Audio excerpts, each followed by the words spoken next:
tingnan ninyo ito ha. Tinatarantado tayo eh. Nakakatawa itong balita na to, mga kababayan. Panoorin nyo ito. Oh, tingnan nyo ha. Handa daw.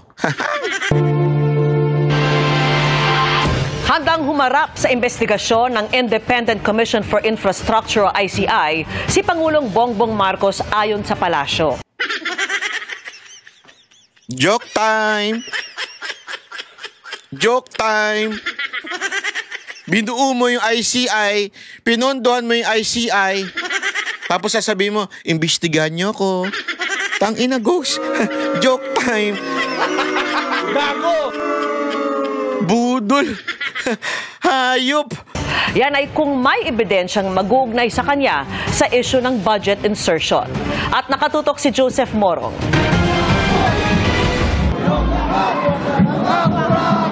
Ayan na naman.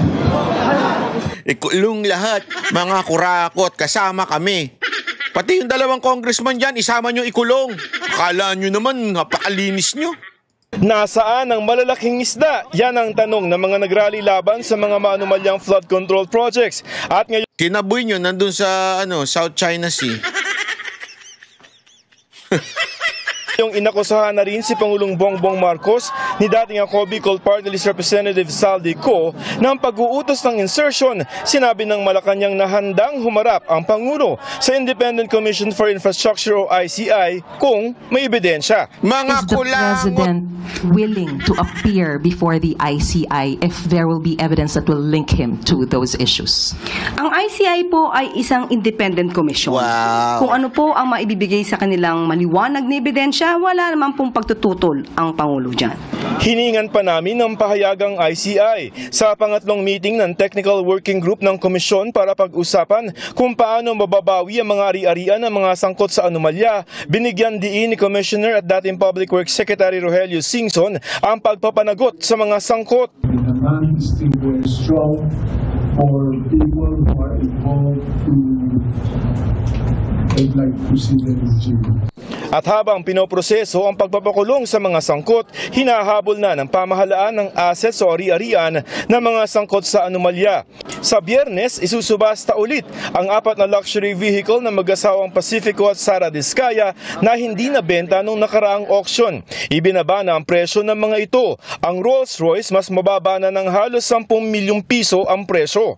Bibiling ko na yan. Magkano yun? Rolls-Royce? Yan ba yung tsokolate? Hindi, iba palang Royce yun. Grabe naman yung ano tong Toyota Tundra? Toyota Kia. Yung Bentley yan. Gusto ko yan. Bentley. Maganda yan. Makabili nga yan pang palengke. Rolls-Royce mas mababa na ng halos 10 milyong piso ang presyo. Kung hindi pa rin daw mabebenta ang mga luxury vehicle ng mga Diskaya, pwede raw itong ipa-direct offer o kaya naman ay sirain na lang. Condemnation or sirain na lang talaga yung mga vehicles. It's really an exercise of discretion on the part of the commissioner. No? In fact, we could have dispensed with the auction and went straight to the condemnation. Considering the state of our country, we are in need more of a budget. Right? Tuloy-tuloy naman ang paghahanap sa 7 at large na inisyuhan na ng arrest warrant ng Pangit pala ng itsura ng Bentley, no? Parang luma. Sorry naman, Bentley, ha? Hindi ako mahilig sa mga lumang itsura, eh. Yung parang mga mukha ni J. Guevara tsaka ni... tsaka ni Sir Jack. Lumang mukha. Luma, eh. Ang Sandigan Bayan kasama si Co. Ayon kay DILG Secretary John Vic Rimulya, nasa Portugal. Si Co. Laudico is believed to be in Europe, suspected to be in Portugal. He is suspected to have a Portuguese passport acquired so many years ago. Ayun lang ang details. Nakiusap kami sa lahat ng mga Pilipino sa buong mundo na kung makita nila si Zaldico, kung pwede na lang picturean, padala kagad, i-post kagad sa internet para... Grabe, no? Magkano ho ba yung ano ninyo? Yung confidential funds ng DILG? Ha? Tanong nga natin yung kay kumparing chat.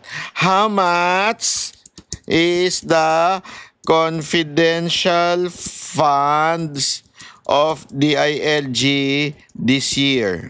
Tingnan natin, ha? Kumakautos to sa mga Pilipino, ha? Kung makautos ka mura lang naman pala. Hindi naman ganun kalaki. 10 billion lang naman pala.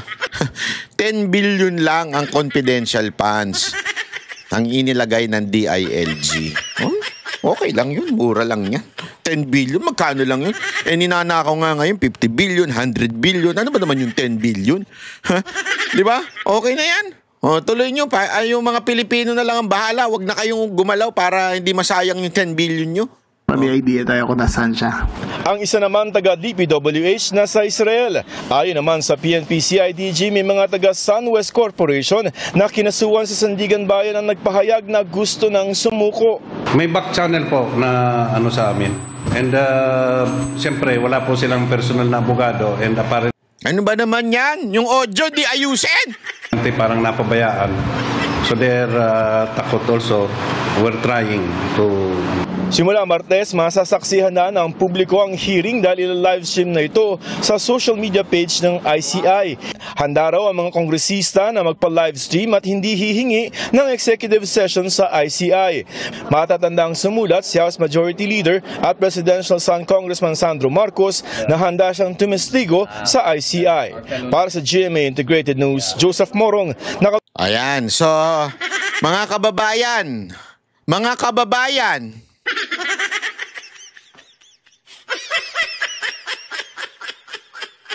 anong joke to? Anong joke to? Sino niloko ninyo? ICI? Sinong niloko ninyo? Claire Castro pala, hindi pala ICI. Wala pa palang alam yung ICI. Pautot pa lang ni Claire Castro to. Nakaharap daw sa ICI si Marcos. Joke time, kating. Joke time. Kakaiba ka? Ewan ko kung maniniwala kayo dyan, pero kayong bahala. Basta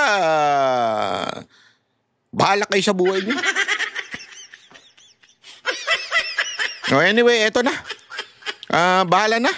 Hanggang dito na lang po muna tayo. Maraming salamat po Kami ang boses ng masa, hindi natatakot. Katotohanan lang, di kami nalulunod. Walang bahid ng sismis, lahat ay totoo. Kahit sino ka pa, pag mali ka babanatan ka. Walang pinipili kulay, wala kaming kinikilingan. Basta para sa bayan, kami lalaban.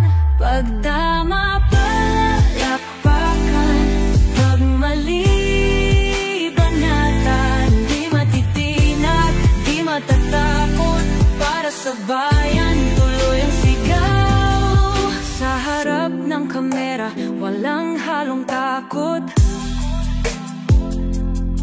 Mga baluktot, lahat kayo'y tuwa.